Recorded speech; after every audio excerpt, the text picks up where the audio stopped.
My future teachers पुणी थे welcome करुच्ची यूट्यूब चैनल सक्सेस पाथ को OTET paper 1 paper 2 child development pedagogy आज पार्ट 1 यूनिट 2 रो complete theory with easy example ले बुझिबा ऑलरेडी हमर part theory class MC class हेई सारिची ओटीईटी क्लास पई आपण जाय कि टिके देखि दियंतु एबे भी पेन और नोट आनतु नोट मेकिंग करबा एवं क्लास डिस्कशन करबा चलंतु यदि क्लास टी भलो लागु थाए वीडियो को लाइक करंतु चैनल को सब्सक्राइब करंतु प्रथम थर पई विजिट करूथले चैनल को सब्सक्राइब करी बेल आइकन प्रेस करंतु सर्वप्रथम आपन को नोटिफिकेशन मिलि जिवो शिक्षणर अर्थ कोन आमे एबे आलोचना करबा शिक्षण प्रक्रिया रे शिशुर आत्मनिरीक्षण ही शिक्षा ग्रहणर सहाय्य करिथाय अर्थात शिक्षक पाठ्य विषयटी को शिशु तार बयस अभिज्ञता और रुचि दृष्टि ग्रहण करने को समर्थ होता है पिलाटीर जेतिकी बयस थाए तार अभिज्ञता तार रुचि दृष्टि से कौन करे पाठ्य विषयटी को से निजे ग्रहण करे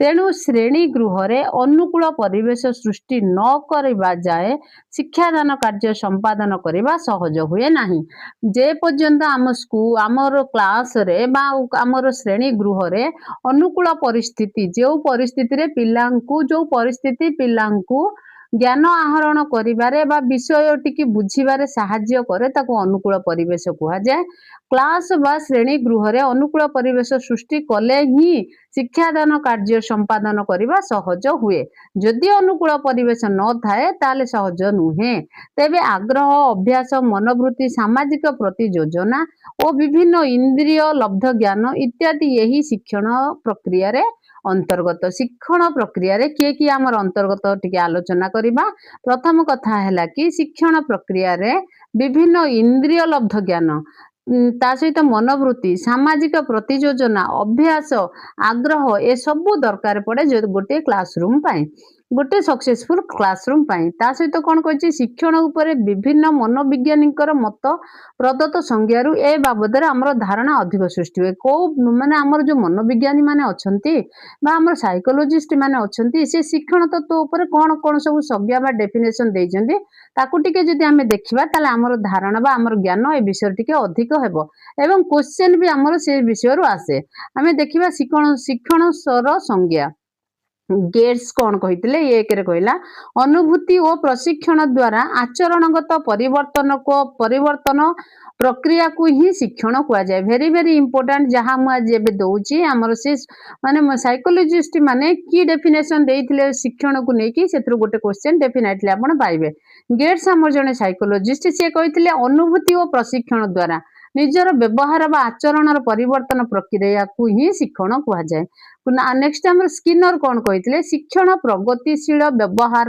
ग्रहण प्रक्रिया आमर जो प्रगतिशील आमर जो व्यवहार अच्छी तार धीरे धीरे से प्रगति हुए बा इम्प्रूवमेंट हुए सेटा को ही आमर शिक्षण कुआ जाए बोली स्किनर कही शिक्षण प्रगतिशील शिक्षण हूँ गोटे डेवलपमेंट प्रक्रिया जोटा कि व्यवहार ग्रहण प्रक्रिया जोटा कि आम व्यवहार को कौन करे परिवर्तन करे बा आम व्यवहार प्रगतिशील नहीं आसे ताकू कौन कह जाए शिक्षण कह जाए यहाँ का मत अनुसार स्किनर को मत अनुसार नेक्स्ट आमर 3 कौन कहूँ देख जी डी बोज कौन कहते व्यक्ति दैनंदिन जीवन में आवश्यकता पूरण पाई जो अभ्यास ज्ञान और मनोवृत्ति इत्यादि शिक्षा लाभ करे ताहा ही शिक्षण दैनंदिन डेली लाइफ बा प्रेजेंट लाइफ रे मनीष जो जो काम को सब अभ्यास निजर आवश्यकता पूरण करने जे कौन काम करुच्ची जमीक अभ्यास ज्ञान मनोवृत्ति इत्यादि शिक्षा लाभ करे ताहा ही शिक्षण नेक्स्ट आम 4 देखंतु कल्विन कौन कहते अभिज्ञता द्वारा आचरणगत परिवर्तन ही शिक्षण वेरी वेरी इंपोर्टेंट जोटा मु देली 1 2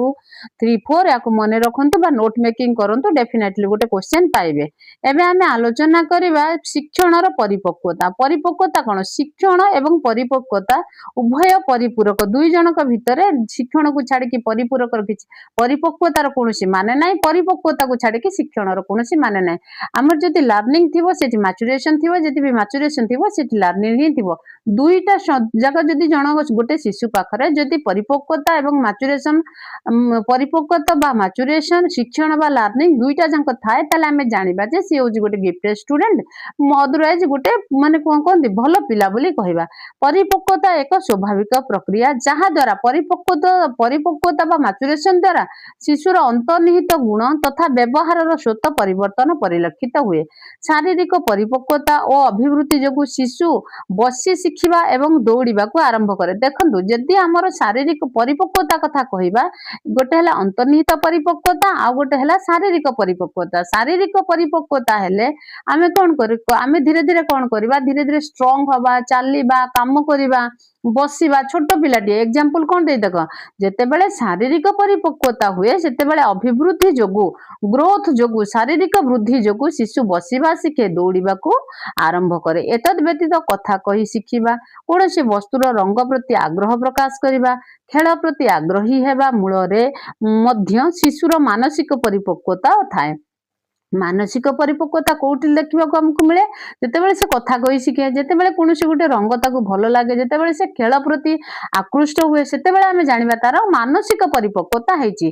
जेतेबेले से नीचे चालू माने आंठेला पर धीरे धीरे बसिला ए जो हमर शारीरिक परिपक्वता रे कोन हुए दौड़िला तो से माने एक्टिविटी काम गुडाको सब करिबाको से लागे। नेक्स्ट कोन होची दक्षता सह संपादन विभिन्न कार्य को दक्षता सह संपादन करिबारे सहाय्य करे। कोटा हमर मानसिक परिपक्वता कौन करे दक्षता सहित कार्य करिबा कार्यर दक्षता सह संपादन करने को साहाय्य करे। विभिन्न बयस रे विभिन्न क्षेत्र रे व्यक्तिर पारदर्शिता प्रदर्शन करिबा प्रक्रिया ही परिपक्वता। परिपक्वता कहले कौन कह जाय देख बयस अनुसार आमे तो एमिति कहि देबो ना गोटे क्लास 2 कि द्वितीय श्रेणी पिला को 5th क्लास रो मैथ तो देई परिबानी ना। तेणु कर विभिन्न बयस रे विभिन्न क्षेत्र रे व्यक्तिर पारदर्शिता प्रदर्शन करिबाटा ही परिपक्वता बोली कह जाय। तेणु शारीरिक अभिवृद्धि मध्य कार्यकलाप रे परिवहन परिलक्षित हुए। ताले हम एठी कोन जानिले जदि जणे मानसिक परिपक्वता पाए ता सहित शारीरिक परिपक्वता भी थाए। बिना शारीरिक परिपक्वता को छाड़ी के मानसिक परिपक्वता बा केबे कंप्लीट हबो नाही। जणे जनक ठारो परिपूरक मात्र शिक्षण क्षेत्र रे प्रशिक्षण बा अनुभूति आवश्यकता पड़ी थाए। जदि शिक्षण क्षेत्र रे जीव आमे शिक्षण क्षेत्र रे प्रशिक्षण रो भी अनुभूति दरकार थाए। शिक्षण पाई अनेक समय रे परिवेश ही दायी हुए। देखंतु शिक्षण आमे को परिवेश रु आसी छंती जणे गोटे पिला इंग्लिश फ्लुएंटली कहूची जणे पिला ओडिया फ्लुएंटली कहूची तार मानेटा कोन हला से को परिवेश रु आसी हमर परिवेश बा सामाजिक बा समाज बा हम परिवार ही बहुत गुरुत्वपूर्ण रोल प्ले करिथाय हमर शिक्षण पाई। बुझी पारुथिबे मु कोन कहबे बयस वृद्धि रे शिशु दायित्वबोध प्रति सचेतन हुए ओ ताहार चिंता शक्ति रो स्वभाव परिवर्तन घटिताय। जेतेबेले तार धीरे धीरे बयस बढ़े सेतेबेले तार चिंता शक्ति बा तार व्यक्ति चिंतन शक्ति बा सचेतनता बा दायित्वबोधता जहा आपण कहंतु जेतेबेले तार धीरे धीरे शिशुर बयस बढ़े सेतेबेले दायित्व ज्ञान भी तार बढ़े जेटा रेस्पोंसिबिलिटी कहंती सचेतनता भी बढ़े चिंता शक्ति भी बढ़े। एठारे शिक्षण अपेक्षा परिपक्वता एथिपाई विशेष दायी। जेतेबेले गोटे पिलार बयस बढ़िबा साथे साथे तार दायित्वबोध ज्ञान बढ़ुची तार सचेतनता बढ़ुची तार चिंता शक्ति बढ़ुची सेठी आमे कहबा नै तार शिक्षण हेची बोली आमे सेठी कहबा तार परिपक्वता घटिची। तेणु करी से तार ए सब परिवर्तन देखा जाउची। नेक्स्ट कौन कही देख मात्र पिला क्यों कार्य पाई किपरि सचेतन हेबो खेल रे किपरि पारदर्शिता प्रदर्शन करने को सक्षम हेबे पाठ पढ़ारे केते समय हेबो सेति पाई शिक्षण रो भूमिका आवश्यक स्वीकार्य। एक्चुअली कोठी केते समय दबा दरकार कोठी केते मात्रा रे काम करिबा दरकार काहा को केमती हैंडल करिबा दरकार कोठी केमती कथा कहिबा दरकार एई सब को मेंटेन करिबा पाई ए सब को जानिबा पाई हमर शिक्षण निहाती आवश्यक। तापर से कोन कहिछि एथि शिक्षण भूमिका बहुत स्वीकार्य बोली कहिछि।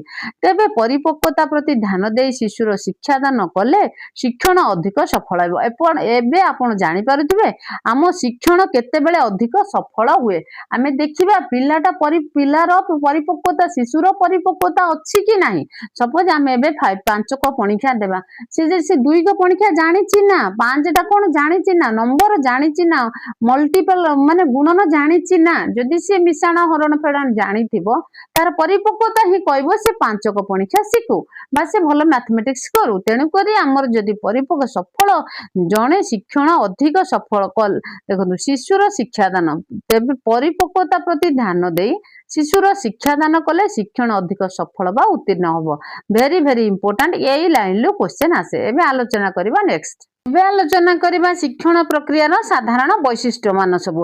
ଶିକ୍ଷଣ ହେଉଛି ଆଚରଣଗତ ପରିବର୍ତ୍ତନ ଆମେ ଆଲୋଚନା କଲେ। ଫାଷ୍ଟ ଦେଖିବା ସେ ଆଚରଣଗତ ପରିବର୍ତ୍ତନଟା କଣ? ଶିକ୍ଷଣ ଦ୍ୱାରା ପ୍ରାଣୀର ବ୍ୟବହାର ବାଞ୍ଛନୀୟ ପରିବର୍ତ୍ତନ ଘଟିଥାଏ। ଦେଖନ୍ତୁ ଆମେ ଜଣେ ସାମାଜିକ ପ୍ରାଣୀ, ଆମକୁ କୋଉଠି କେମିତି ମା ବାପାଙ୍କ ପାଖରେ କେମିତି ବ୍ୟବହାର ଦେଖେଇବାକୁ ହବ, ସାଙ୍ଗମାନଙ୍କ ପାଖରେ କେମିତି ବ୍ୟବହାର ଦେଖେଇବାକୁ ହବ, କ୍ଲାସ ରୁମରେ କେମିତି ବ୍ୟବହାର ଦେଖିବାକୁ ହବ, ଏଇ ସବୁ ବ୍ୟବହାରର ପରିବର୍ତ୍ତନ ଆଣିବା ହଉଛି ଶିକ୍ଷଣ। ଶିକ୍ଷଣ ଏହି ପରିବର୍ତ୍ତନ ଆମର ଘଟିଥାଏ ଯେତେବେଳେ ଶିକ୍ଷଣ ହେଇଥାଏ। ତାପରେ କହିଛି ପ୍ରବୃତ୍ତି କ୍ଳାନ୍ତ ବା କୌଣସି ମାଦକ ଦ୍ରବ୍ୟ ସେବନ ଦ୍ୱାରା ଆଚରଣଗତର ଯେଉଁ ପରିବର୍ତ୍ତନ ଦେଖାଯାଇଥାଏ ତାହା ଶିକ୍ଷଣ କୁହାଯାଇପାରେ ନାହିଁ। ଡେଫିନେଟଲି ଏଇ କ୍ୱେଶ୍ଚନଟା ହିଁ ଆସେ। କେମିତି ଆସେ ମୁଁ ଆପଣଙ୍କୁ କହୁଛି। ହେଇଯାଇଛି ବା ପ୍ରବୃତ୍ତି ତାର ହଉଛି କଣ? ମାଦକ ଦ୍ରବ୍ୟ ସେବନ କରିବା। ଜଣେ ଡ୍ରିଙ୍କ କରୁଛି ତାପରେ ଆସିକି ସେ ଯୋଉ ବ୍ୟାଡ ବିହେଭିୟର ଦେଖଉଛି ବା ତାର ଯୋଉ ଆଚରଣଗତ ଯୋଉ ପରିବର୍ତ୍ତନ ଦେଖାଯାଏ ତାହା କେବେ ଶିକ୍ଷଣ ହେଇପାରେ ନାହିଁ। ଭେରି ଭେରି ଏଇ ମାଦକ ଦ୍ରବ୍ୟର କ୍ୱେଶ୍ଚନ ଆସେ, କାରଣ ଏଗୁଡିକ ବ୍ୟକ୍ତି ପକ୍ଷେ ଅବାଞ୍ଛନୀୟ। ସେଇଟା ବାଞ୍ଛନୀୟ ନୁହେଁ, ମାନେ ଯୋଉ ଅବାଞ୍ଛନୀୟ ମାନେ ଅନୀତି, ମାନେ ସେଇଟା ଦେଖେଇବା କଥା ନୁହେଁ। ସେ ମାଦକ ଦ୍ରବ୍ୟ ସେବନ କଲା ପରେ ତାର ସେ ଆଚରଣଗତ ପରିବର୍ତ୍ତନ ଆସୁଛି। ତେଣୁକରି ଏଇଟା ଗୋଟେ ଶିକ୍ଷଣ କୁହାଯାଇ ପାରିବ ନାହିଁ। ଏବେ ଦେଖିବା ଟୁ କଣ କହୁଛି? ପଏଣ୍ଟ ଟୁ, ଶିକ୍ଷଣ ହେଉଛି ପରିସ୍ଥିତି ସହିତ ଖାପ ଖୁଆଇ ଚଳିବା। ଶିକ୍ଷଣର ଆଉ ଗୋଟେ କଥା ହେଲା ବି ଆମେ ପରିସ୍ଥିତି ସହିତ କୋଉ ସିଚୁଏସନରେ ଆମେ କେମିତି ଚଳିବା। ମୃତ୍ୟୁ ପର୍ଯ୍ୟନ୍ତ ବ୍ୟକ୍ତି ବିଭିନ୍ନ ପରିବେଶରେ ସମ୍ମୁଖୀନ ହୋଇ ଆସିଥାଏ। ତେଣୁ ଶାରୀରିକ ମାନସିକ ଓ ସାମାଜିକ କ୍ଷେତ୍ରରେ ବିଭିନ୍ନ ସ୍ଥିତି ସହ ତାଳ ଦେଇ ଚଳିବାକୁ ଶିକ୍ଷଣ କୁହାଯାଏ। ଦେଖନ୍ତୁ ମୁଁ ଏବେ ଆପଣ ମାନଙ୍କୁ ଗୋଟେ କଥା କହୁଛି, ଆପଣ 4ଟା 5ଟା ପିରିୟଡ କହୁଛନ୍ତି, ମାନେ ଆପଣ ଜଣେ ଯଦି ପିଲା ହେଇଥିବେ ଆପଣ 5ଟା ପିରିୟଡ ବସିକି ଗୋଟେ ଜାଗାରେ କ୍ଲାସ କରୁଛନ୍ତି। ଟିଚର କଣ କରୁଛନ୍ତି? ଆସିକି ଗୋଟେ ଘଣ୍ଟା ନହେଲେ 45 ମିନିଟ୍ କ୍ଲାସ କଲା ପରେ ସେମାନେ ଏକ୍ସଚେଞ୍ଜ କରିକି ଅଦର କ୍ଲାସକୁ ଯିବେ। ବଟ ପିଲା କଣ କରନ୍ତି? ପିଲା ଗୋଟିଏ ଜାଗାରେ ବସିକି ସେମାନେ 5ଟା ପିରିୟଡ, ମୁଁ ଯାହା କହୁଛି ଟିକେ ଶୁଣିବା ପାଇଁ ଚେଷ୍ଟା କରନ୍ତୁ ଏବଂ ବୁଝନ୍ତୁ। 5ଟା ଗୋଟିଏ ସେଇ କ୍ଲାସ ରୁମରେ ବସିକି 5ଟା ପିରିୟଡ କରନ୍ତି। ତାହେଲେ ପେସେନ୍ସ କାହା ପାଖରେ ବେଶୀ ଆମେ ଜାଣିଲେ? ପିଲାମାନଙ୍କ ପାଖରେ ବେଶୀ। ଯଦି ଟିଚର 1ରୁ 2ଟା ପିରିୟଡ କରିବେ, ନାଇଁ ଏଠି ଆଉ ଆମେ କରିବା ନାହିଁ, ଆମେ ନେକ୍ସଟ କ୍ଲାସକୁ ଯିବା, ସେ ପାଇଁ ତାଙ୍କର ରୋଟେସନ ହୁଏ। ଆଉ ଗୋଟେ କଥା ମୁଁ କହିବା ପାଇଁ ଯାଉଛି, ଯେତେବେଳେ ପିଲା ପ୍ରଥମ କ୍ଲାସଟି କରେ, ସେ ଜାଣିଲା ଆମର ପ୍ରଥମରେ କ୍ଲାସ ଟିଚର ଆସିଲେ, ନାଇଁ ତା ସହିତ ଭଲରେ ସିଏ କଣ କଲା, ଇଣ୍ଟରାକ୍ସନ କଲା ବା ତାଙ୍କ ଭିତରେ କୋ କଥାବାର୍ତ୍ତା, ଭଲ କ୍ଲାସଟା ସରିଗଲା। ବଟ ସେକେଣ୍ଡ କ୍ଲାସ ଯେତେବେଳେ ଆସିଲା, ସେକେଣ୍ଡ କ୍ଲାସ ମାନେ ସେକେଣ୍ଡ ପିରିୟଡ ଯେତେବେଳେ ହେଲା, ତାକୁ ଟିକେ ଡର ଲାଗିଲା। କାହିଁକି ଡର ଲାଗିଲା? ନାଇଁ ଆଜି ମତେ ମ୍ୟାଥ ମିସ୍ ମାରିବେ କି ନହେଲେ ମ୍ୟାଥ ସାର୍ ମତେ ମାରିବେ। ସେ କାହିଁକି ଏକଥା କହିଲା? କାହିଁକି ନା ସେ ଜାଣିଛି ମ୍ୟାଥ ସାର୍ ଟିକେ ରାଗି ଅଛନ୍ତି, ନହେଲେ ମ୍ୟାଥ ମିସ୍ ଟିକେ ରାଗି ଅଛନ୍ତି। ବଟ ସେ କ୍ଲାସରେ ଜଲ୍ଦି ଜଲ୍ଦି ହୋମୱାର୍କ ହଉ, ଯେମିତି ସାର୍ ମତେ ନ ମାରିବେ ଖାପ ଖୁଆଇକି ସେ ଚଳିଲା ନା ନାଇଁ, ସେଇଟାକୁ କୁହନ୍ତି ପରିସ୍ଥିତି ସହିତ ନିଜକୁ ଖାପ ଖୁଆଇ ଚଳିଲା। ଫାଷ୍ଟ ପିରିୟଡରେ ତାର ପରିସ୍ଥିତିରେ ସେମିତି କିଛି ପ୍ରୋବ୍ଲେମ ନଥିଲା। ତା ପରିସ୍ଥିତି ଯୋଉ ପରିସ୍ଥିତି ଫାଷ୍ଟ ପିରିୟଡ ଥିଲା ତାକୁ ସୁହାଇଲା ଭଳିଆ ଥିଲା, ସେକେଣ୍ଡ ପିରିୟଡରେ ନଥିଲା। ବଟ ସେ ସେଠି ଖାପ ଖୁଆଇକି କଣ କଲା? ଚଳେଇଲା ବା ନିଜେ ଆଡଜଷ୍ଟ କଲା। ତାକୁ କହନ୍ତି ଶିକ୍ଷଣ ହେଉଛି ପରିସ୍ଥିତି ସହିତ ଖାପ ଖୁଆଇ ଚଳିବାକୁ ଶିକ୍ଷଣ କୁହାଯାଏ। ଏବେ ଆଲୋଚନା କରିବା ପଏଣ୍ଟ 3, ବ୍ୟକ୍ତିଗତ ବୃଦ୍ଧି ଓ ବିକାଶ ହିଁ ଶିକ୍ଷଣ। ବ୍ୟକ୍ତିଗତ ବୃଦ୍ଧି ହୁଏ ନା ନାହିଁ? ଆମେ ଗୋଟେ ପିଲା କଣ କରେ? ଜଲ୍ଦି ଚାଲେ, ଗୋଟେ ପିଲା ଜଲ୍ଦି ଚାଲି ପାରେନି, ଗୋଟେ ପିଲା ଜଲ୍ଦି ଜଲ୍ଦି କଥା କହିଦିଅନ୍ତି, ଗୋଟେ ଗୋଟେ ଶିଶୁ ଜଲ୍ଦି କଥା କହିପାରନ୍ତିନି। ତେଣୁକରି ବ୍ୟକ୍ତିଗତ ବୃଦ୍ଧି ଓ ବିକାଶର ହିଁ ଶିକ୍ଷଣ ବୋଲି କୁହାଯାଏ। ଶିଶୁ ବୟସ ବୃଦ୍ଧିରେ ଅନେକ କଥା ଶିକ୍ଷା ଲାଭ କରିଥାଏ, ଯଥା ଗୁରୁଜନ ମାନଙ୍କର ଆଗ୍ରାହ୍ୟ କରିବା, ଖରାପ ହସ୍ତଲିଖନ, ଭୁଲ ଉଚ୍ଚାରଣ ଇତ୍ୟାଦି। ସେ ଅଭ୍ୟାସ କ୍ରମେ ପରିବେଶରୁ ଶିକ୍ଷା କରିବା ଦ୍ୱାରା ଏସବୁ ମାର୍ଜିତ ହୋଇଥାଏ। ଦେଖନ୍ତୁ ଛୋଟ ପିଲା କଣ କରନ୍ତି? ଧୀରେ ଧୀରେ ଛୋଟ ପିଲାଙ୍କ ପାଖରେ ବହୁତ ମିଷ୍ଟେକ୍ ଥାଏ। ଧୀରେ ଧୀରେ ସେ କଣ କରନ୍ତି? ଅଭ୍ୟାସ କ୍ରମେ ଅଭ୍ୟାସ କରିବା ଦ୍ୱାରା, ପରିବେଶରୁ ସେ ଶିଖିବା ଦ୍ୱାରା। ଦେଖନ୍ତୁ 5ଟା ପିଲା ସାଥୀ ହଉଛନ୍ତି, ସେଠି ଗୋଟେ ପିଲାର ହ୍ୟାଣ୍ଡ ରାଇଟିଂ ଖରାପ, ସେ କଣ କହିବ? ସେ ତା ସାଙ୍ଗ ପିଲାଙ୍କର ଦେଖିବ, ଦେଖି ଲେଖି ସେ କଣ କରିବ? ତା ହସ୍ତ ଲିଖନ ବା ହସ୍ତାକ୍ଷରକୁ ବହୁତ ଭଲ ସୁନ୍ଦର କରିଦବ। ତାହେଲେ ସେ କଣ କାହା ପାଖରୁ ସେ ଶିଖିଲା? ପରିବେଶ ପାଖରୁ ଶିଖିଲା। ତ ଅଭ୍ୟାସ କଲା ସିଏ ଡେଲି। ତ ଅଭ୍ୟାସ କ୍ରମେ ଯୋଉ ପରିବେଶ, ଯୋଉଟା ଆମର ଯୋଉ ପରିବର୍ତ୍ତନ, ଯୋଉ ବିହେଭିୟର, ଯୋଉ ଆଚରଣଗତ ପରିବେଶରୁ ଶିକ୍ଷା କରିଥିବା ପରିମାର୍ଜିତ କରିବା, ତା ସିଏ ହଉଛି ଆମର କଣ? ତାକୁ କହନ୍ତି ବ୍ୟକ୍ତିଗତ ବୃଦ୍ଧି ଓ ବିକାଶର ଶିକ୍ଷଣ। ଏବେ ଆଲୋଚନା କରିବା ପଏଣ୍ଟ 4, ଶିକ୍ଷଣ ଉଦ୍ଦେଶ୍ୟ କଳ୍ପିତ। ଶିକ୍ଷଣର କଣ ଉଦ୍ଦେଶ୍ୟ ଅଛି? ଶିଶୁର ପା ମା କଥା କହି ଶିଖିବା ଠାରୁ ଚାଲିବା ଦୌଡ଼ିବା ପର୍ଯ୍ୟନ୍ତ ସବୁ କାର୍ଯ୍ୟ ଗୁଡିକ ଉଦ୍ଦେଶ୍ୟ କଳ୍ପିତ। ତେଣୁ ଯେ କୌଣସି ଶିକ୍ଷଣର ଉଦ୍ଦେଶ୍ୟ, ଆମେ ଜାଣିଲେ କୌଣସି ଶିକ୍ଷଣର ବି ଶିକ୍ଷଣ ପଦ୍ଧତି ଥାଏ ଗୋଟେ ଉଦ୍ଦେଶ୍ୟ ନେଇକି, ଗୋଟେ ଲକ୍ଷ୍ୟ ଭିତ୍ତିକ ଥାଏ। ଯେତେବେଳେ ପିଲାଟି କଣ କରେ? ता पाटी फिटे जेतेबेले छोट शिशुर पाटी फिटे से पा पा बोली कुए मा मा बोली कुए ताने तार उद्देश्य कोन से कोन शिक्षा करूची से शिक्षा करूची से केमती कथा कहबो तापर धीरे धीरे से कोन करे चालीबा दौड़ीबा ए सब शिखे ये होची गोटे गोटे उद्देश्य भित्तिक शिक्षण एबे पॉइंट 5 पे आलोचना करबा अनुभूति रु सुसंयोजना को सह अनुभूतिर सुसंयोजना सह शिक्षण कौन कही देख जीवन प्रत्येक अनुभूति व्यक्ति शिक्षा लाभ करिथाए विगत दिन अनुभूति संपन्न कार्यकलाप व्यक्ति को आनंद देछि कि निरानंद देछि ताहा ऊपर अनुध्यान करी व्यक्ति सांप्रतिक कार्यकलाप तथा व्यवहार प्रदर्शन अग्रणी होता है। देखो मु कौन कहूँ जदि आपणकर एबे गोटे पिला भूल कला आपण पाखक आसिला आपण ताकू कौन कहले माइले माइला पर से कांदिला कांदिला पर जांकी से आ कौन कला तार आगो ता पर जो कामटा करिवार थिला तापर जो मैथमेटिक्स टा करिवार थिला कि तापर जो पाठटा पढिवार थिला से पाठ पढला नै से दिन पळेला तापर नेक्स्ट दिन तार सेटा पेंडिंग रहला तापर से देखिला मो सेकंड पीरियड कांदी थिली ता माने तार जो पुरुना देखो अनुभूति कोन करथिला से आपण से भूल करथिला आपण ताको बाडै थिले नै आपण ताको गाली करथिले से जो अनुभूतिटा से पाइला एटा नेगेटिव अनुभूति रे जाय से जो अनुभूतिटा पाइला से अनुभूतिटा ताको आनंद देला कि निरानंद देला अनुध्यान से अनुभूति को अनुध्यान करी सांप्रदायिक कार्यकलाप तथा व्यवहार प्रदर्शन को अग्रणी बा शिक्षण होता है शिक्षण कह जाए अग्रणी होता है बा शिक्षण कह जाए देखो मु कौन कहूँ से सेटा देखिला आपण पार्टी गले तापर नेक्स्ट पीरियड से मूलर गलानी ता मान से कौन है से धीरे धीरे तलू गला अग्रणी की गलानी जदि आपण ताकू सहज बुझे थांते एवं कही थांते कि नारी बाबा एटा को एटा बोली कि से कौन करथांता नेक्स्ट दिन फिर कर दे थांता से जो नेक्स्ट दिन करबाटा जो अग्रणी ताकू ही कह जाए हमर अनुभूति सुसंयोजना ही शिक्षण। नेक्स्ट आलोचना करबा शिक्षण हेउछि क्रियाशील व्यक्ति कौन सी कार्य सह संपृक्त हेले क्रिया साधन हुए जेते बेले व्यक्ति को कार्य करे मु एबे आपन सहित पाठ पढौछि सेटा होछि गोटे क्रिया साधन होछि ना नै शिशु विभिन्न कार्य रे अंश ग्रहण करिबा विभिन्न दायित्व सुचारू रूपे तुलैबा ही शिक्षण। एबे 7 कोन कहिछि देखो चरित्र गठन ही शिक्षण चरित्र गठन करबा ही गोटे शिक्षण रे जाए व्यक्तिर विभिन्न कार्यकलाप तार जीवन धारा उपरे यथेष्ट प्रभाव पकाई थाए तेणु विभिन्न प्रकार कार्य संपादन करुथिला बेले तार सुसंयोजना बा परिवेश अनुकूल दिग ही तार चरित्र गठन पाई दायी यह शिक्षण मुख्य अंग कहले अत्युक्त हबने क्वेश्चन आसीबो शिक्षण मुख्य अंग किए से हबो चरित्र गठन तो एक्चुअली चरित्र गठन ही शिक्षण रे कहिछि कोन टिके आलोचना करबा पिला कोन करबा पाई चाहूची से हिसाब रे ताको परिवेश अनुकूल परिवेश जोगे दबा ही हमर कर्तव्य जदि आमे पिला जहा चाहूची जो कार्य से संपादन करूची से हिसाब रे जदि आमे अनुकूल परिवेश ताको जोगे दबा ताले ता चरित्र गठन कोन हबो ता चरित्र सच्चरित्र गठन हबो जदि आमे खराब परिवेश आनि देले ताले ता चरित्र जदि खराब हैला से पई दाई आमे से नुहे तो शिक्षण मुख्य अंग हेउची चरित्र गठन। एबे आलोचना करिबा शिक्षणर व्यक्तिगत पार्थक्य कोन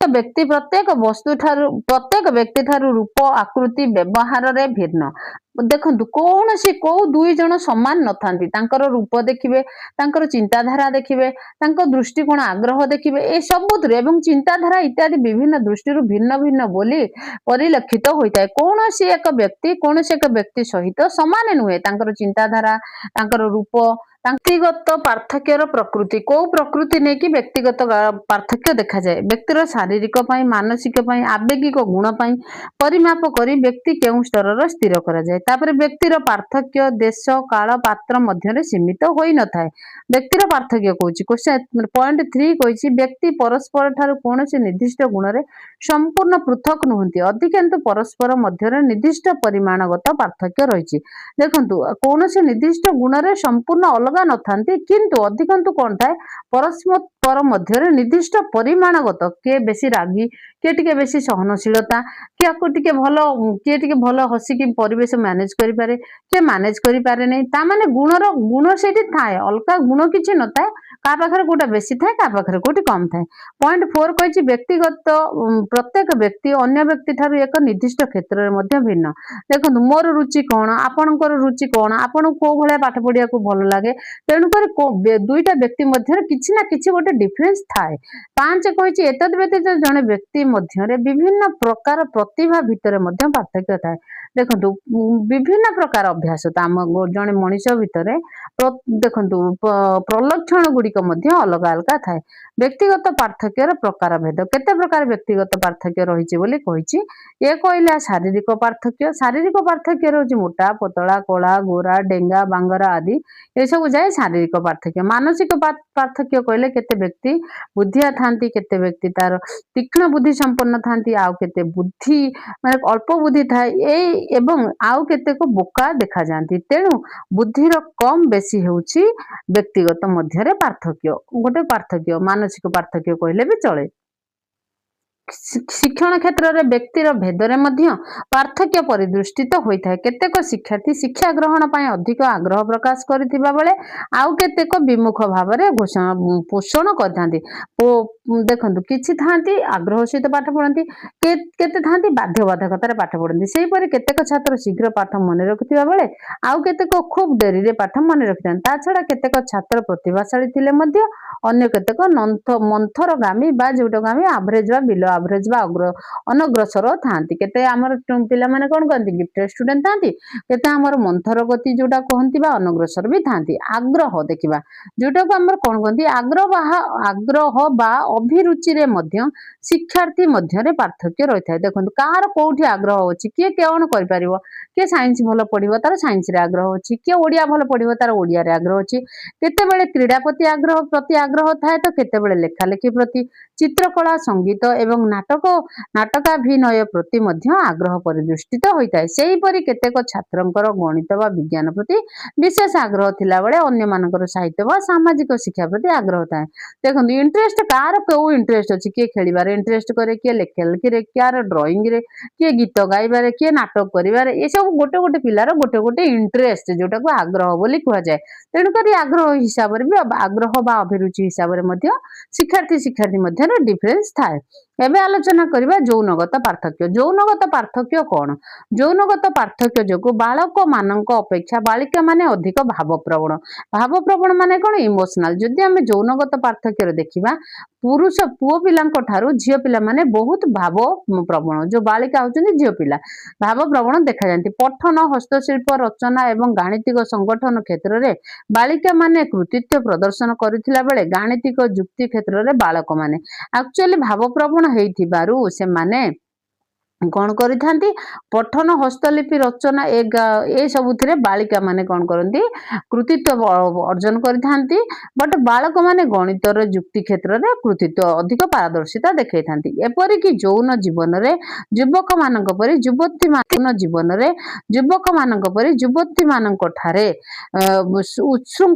ଉଚ୍ଛୃଙ୍ଖଳତା ପରିଲକ୍ଷିତ ହୁଏ। ଉଚ୍ଛୃଙ୍ଖଳିତ ମାନେ ହେଲା ଦେଖନ୍ତୁ ଯଦି ଆମର ଯୁବତୀ ମାନଙ୍କ ଠାରେ ଉଶୃଙ୍ଖଳତା ପରିଲକ୍ଷିତ ହୁଏନି। ଯେତେ ଯୁବକ ମାନେ ଯେତେ ଉଚ୍ଛୃଙ୍ଖଳ ହେଇ ପଡନ୍ତି, ଯୁବତୀ ମାନେ ସେତେ ଉଚ୍ଛୃଙ୍ଖଳ ହୁଅନ୍ତି ନାହିଁ। କୋଉ କ୍ଷେତ୍ରରେ? ଯୌନ ଜୀବନ ସମୟରେ।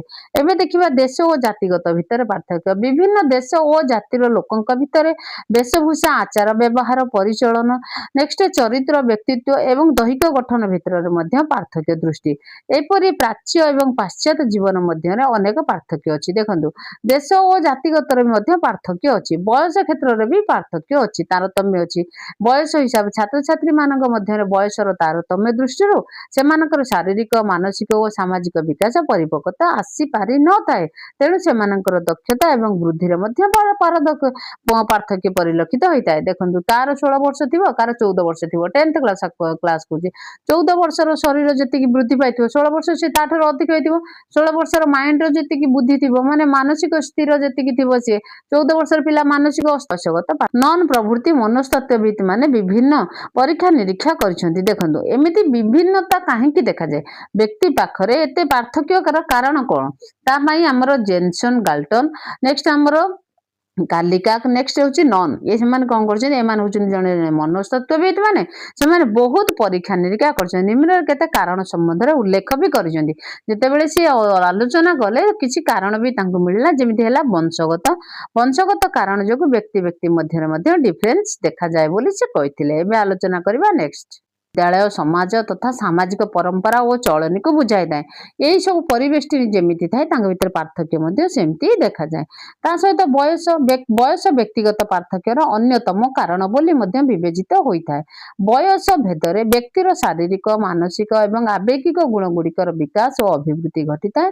तेणु बयस अनुपात शिशु मान विभिन्न विभिन्न प्रकार गुणावलीर भारसाम्य तारतम्य परिलक्षित हुए। जितेबाला बयस बयस बढ़ी बढ़ी चले बयस डिफरेंट डिफरेंट समस्ते रही कारण है कि जेमिति बयस सेमिति आमर कौन शरीर शारीरिक अभिवृद्धि घटव मानसिक अभिवृद्धि घटव आवेगिक बा इमोशनाल भी सेमती घटव जेमिति हिसाब से आमर बयस से सही हिसाब से आमर ये सब कौन शारीरिक मानसिक एवं आवेगिक गुण गुड़िकर अभिवृद्धि घटी थाए। तेणुक डिफरेंट डिफरेंट पिला पाखे डिफरेंट डिफरेंट देखा जाए। बुद्धि देख मनस्तत्वविद विनयଙ୍କ मତରେ 16 ବା 17 ବର୍ଷର ମନୁଷ୍ୟର ବୁଦ୍ଧି ସର୍ବୋଚ୍ଚ ସୀମାରେ ପହଞ୍ଚିଥାଏ। ଭେରି ଭେରି ଇମ୍ପୋର୍ଟାଣ୍ଟ କ୍ୱେଶ୍ଚନ ମୁଁ ଅଣ୍ଡରଲାଇନ୍ କରିଦଉଛି ଲେଖନ୍ତୁ ସେ କିଏ କହିଥିଲେ ମନସ୍ତତ୍ତ୍ୱବିତ ବିନେଟ୍। ତାପରେ ଏତଦ୍ ବ୍ୟତୀତ ପରୀକ୍ଷାରୁ ଜଣାଯାଏ ଯେ 40 ବର୍ଷ ପରେ ବ୍ୟକ୍ତିର ପଠନ ପ୍ରତି ଆଗ୍ରହ କମିବା ସହ ବୁଦ୍ଧିର ହ୍ରାସ ଘଟିଥାଏ। ଯେତେବେଳେ ଜଣେ ବ୍ୟକ୍ତି କି 40 ବର୍ଷ ହେଇଯାଏ ସେତେବେଳେ କଣ ହୁଏ ତାର ପଢିବା ପାଠ ପଢିବା ପ୍ରତି ଆଗ୍ରହ କମିଯାଏ ଏବଂ ତା ବୁଦ୍ଧି ଯାହା ଥିବ ସେ ଧୀରେ ଧୀରେ ଘଟିଯାଏ। ମାତ୍ର 6 ବର୍ଷ ପରଠାରୁ ବୁଦ୍ଧି ହ୍ରାସ ବେଗ ଅଧିକ ମାତ୍ରାରେ ତ୍ୱରାନ୍ୱିତ ହୁଏ। ଭେରି ଭେରି ଇମ୍ପୋର୍ଟାଣ୍ଟ क्वेश्चन ଆପଣ ମନେ ରଖି ଦେଇଥାନ୍ତୁ। ଯେତେବେଳେ କଣ ମାତ୍ର 60 ବର୍ଷ ପରଠାରୁ ବୁଦ୍ଧି ହ୍ରାସର ବେଗ ଅଧିକ ମାତ୍ରାରେ ତ୍ୱରାନ୍ୱିତ ହୋଇଥାଏ। ଏପରି ମଧ୍ୟ ଦେଖାଯାଏ ଯେ ଏକ ବୟସ ପିଲାଙ୍କ ଠାରେ ବୁଦ୍ଧିଗତ ପାର୍ଥକ୍ୟ ମଧ୍ୟ ଡିଫରେଣ୍ଟ ଡିଫରେଣ୍ଟ ଥାଏ। ଗୋଟେ ଏଜ୍ ସମସ୍ତଙ୍କର ଯଦି 16 ବର୍ଷ ଥିବ ବି ବୁଦ୍ଧି ସମାନ ସମସ୍ତଙ୍କର ଏଜ୍ ଭଲେ ହିଁ ସମସ୍ତଙ୍କର ସମାନ ଥାଉ ବୁଦ୍ଧି ସମସ୍ତଙ୍କର ସମାନ ନଥାଏ। କାର ଅଧିକ ଥାଏ କାର କମ ବି ଥାଏ। तो ये है आमर बुद्धि अल्प बुद्धि संपन्न छात्र छात्री माने साधारणतः शिक्षागत योग्यता अर्जन करने को सक्षम हो न थांती। तो बुद्धिगत पार्थक्य दायी तेणु बुद्धिगत पार्थक्य सेमती किसी माने बुद्धिगत अल्प बुद्धि थिले मध्य से पाठ पढ़ी पारे बहुत बुद्धि थिले मध्य से पाठ पढ़ी पारे। आर्थिक परिस्थिति एवं शिक्षा पिता माता आर्थिक परिस्थिति एवं शिक्षागत योग्यता शिशुर व्यक्तिगत पार्थक्य मध्य दायी। देखो बापा माँ पाखर बापा माँ तो जो पैसा नहीं से पिला कौन पाठ पढ़ो से पिला मन तो सब मो पाखे पैसा नहीं तार दारिद्र परिवार पिला मन जी जो मैंने दरिद्र से मन हीन भाव पोषण होता है एवं सेमाने उपयुक्त शिक्षा पाई पारु नथिबारु सेमानक मनरे असामाजिक सामाजिक कार्य और शैक्षिक कार्यक्रम रे निजर दक्षता बा सामर्थ्य प्रतिपादन करि पारंती नाही बा प्रदर्शन करि पारंती नाही। तांका पाखरे अभाव थिबारु तांका पाखरे से गरीब होइथिबारु सेमानक मनरे कोनोसी ना कोनोसी गोटे हीन मान्यता आसे जहा द्वारा कि से कोन करंती समाज रे मिसी पारंती नै शैक्षिक कार्यक्रम रे भाग नै पारंती नै निजर आउ जो दक्षता थाए ताकू भी से प्रदर्शन करि पारंती नहीं। एबे आमे आलोचना करिबा नेक्स्ट कोन कहिछि व्यक्तिगत पार्थक्य मध्य विभिन्न दिग समाधान रे केमिति व्यक्तिगत पार्थक्यर समाधान हेबो ता विषय रे आलोचना करिबा। Thank you for watching this video.